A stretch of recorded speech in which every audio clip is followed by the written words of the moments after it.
श्री गणेशाय नमः। श्री गुरुचरण कमलेभ्यो नमः। ओम विद्युद्धाम समप्रभा मृगपति स्कंद स्थितां भीषणां कन्याभिकरबालकेट विलसत् तस्ताभिरासेविताम् हस्ते चक्रगदासिकेट विशिखां व्यापं गुणां तर्जनीम् बिभ्राणां ललात्मिकां शशिधरां दुर्गां त्रिनेत्रं भजे। या देवी सर्वभूतेषु मातृरूपेण संस्थितां नमस्तस्यै नमस्तस्यै नमस्तस्यै नमो नमः।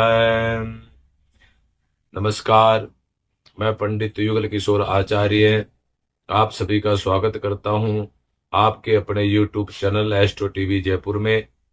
आज उपस्थित हुए हैं शारदीय नवरात्रा के विषय में चर्चा करने के लिए हैं।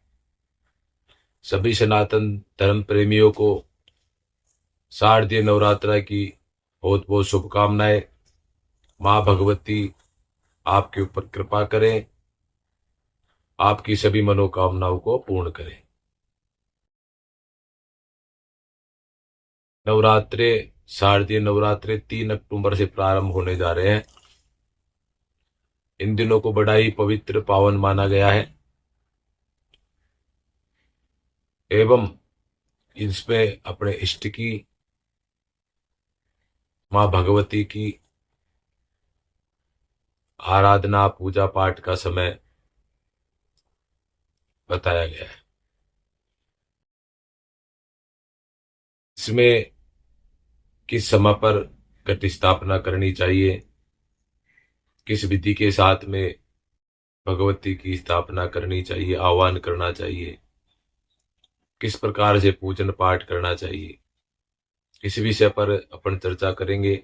वैसे तो सभी सनातन जो भी है सब के प्राय घर के अंदर नवरात्रा के अंदर पूजन पाठ का विशेष आयोजन होता है और सभी ही पूजा पाठ के विषय में जानते भी हैं। लेकिन एक शुभ समय और सही विधि के साथ में यदि उसको संपन्न किया जाए तो उसका फल श्रेष्ठ मिलता है। तो इसी क्रम के अंदर आज अपन बात करेंगे कि 3 तारीख अक्टूबर 2024 में गुरुवार के दिन मां भगवती की घट स्थापना का समय है, जो कि सुबह 6:24 से प्रारंभ हो जाएगा और 8:45 तक का समय रहेगा, क्योंकि वहां भगवती की स्थापना का प्रातः काल का समय ही ज्यादा श्रेष्ठ माना गया है। अब की बार इसमें यह समय बन रहा है, इसके अंदर सुक्का चुगड़िया भी होगा।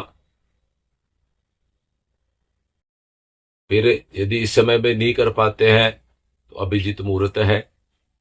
अभिजीत मुहूर्त 11:52 से प्रारंभ होगा 12:39 तक का, और फिर चौगड़ियों के हिसाब से सुक्का भी है और अन्य भी है। चर लाभ के जैसे समय मिले उसके अनुसार हमको भगवती की स्थापना करनी है। जैसे राहु काल है जो कि 1:30 के आसपास से प्रारंभ हो जाएगा, उसको अपन को त्याग करना है। ये तो हो गया मुहूर्त का विषय, ज्योतिष का विषय।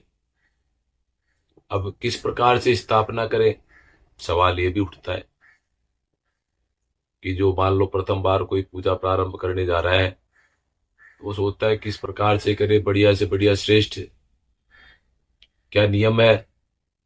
तो थोड़ी सी यदि उसको जानकारी प्राप्त हो जाती है तो वो संतुष्ट होकर के उस पूजा पाठ को करता है। तो पूजा स्थल वैसे तो सबके प्राय ईशान कोण में रहते ही हैं, और हो सके तो ईशान कोण के अंदर ही मां भगवती की स्थापना करनी चाहिए। सर्वप्रथम लाल वस्त्र और एक चौकी ले।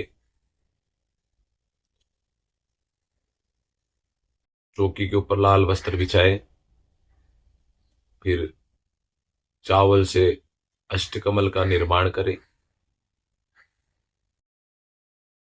नहीं तो चावल की कुड्डी। 8 दिशाओं के अनुसार 8 कुटिया रख करके तांबे का लोटा ले, नया हो सके तो नया ले, और नहीं हो सके तो घर से ही ले ले।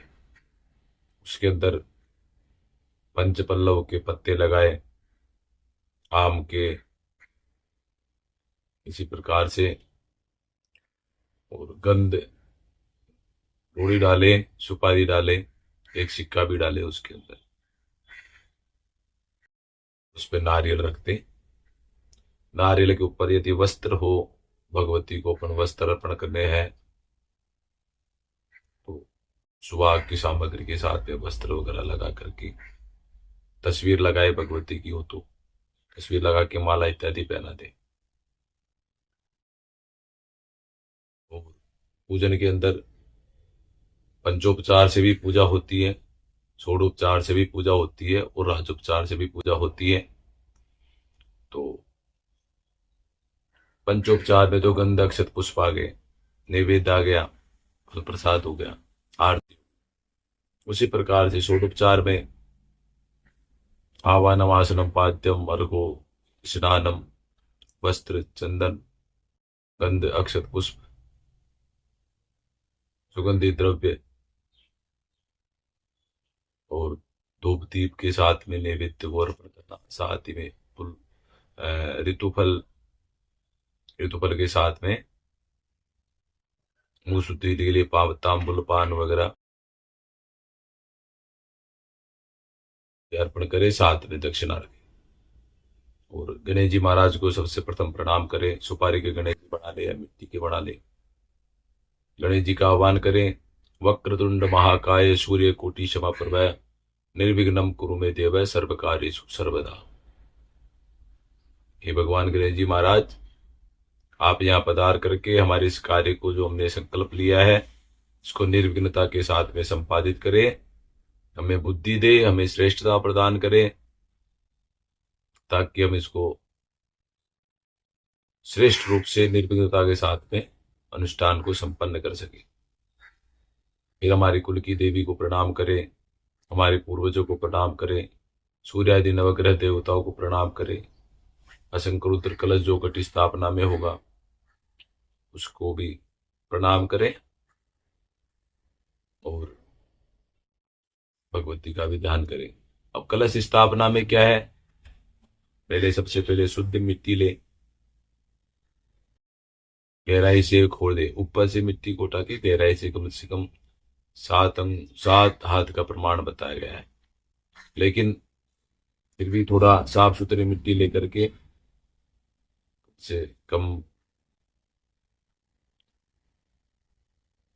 एक परात में ले ले, चाहे किसी में भी ले ले, लेकिन आजकल तो मिट्टी के वो मिलते हैं परिंदे वगैरह, उसमें भर करके जो होते हैं, जो को ज्यादा गहराई में नहीं गाड़े, जो को ऊपर ही ऊपर डाल करके थोड़ी थोड़ी मिट्टी रखते, फिर पानी से उसको प्रोक्षण करते, गीला करके कलश को जल से भर के उसके ऊपर मोड़ी बांध के नारियल रख करके पंचपल्लव लगा करके स्वस्ति बना करके, और उस कलश को इस शुभ समय के अंदर विराजमान करते,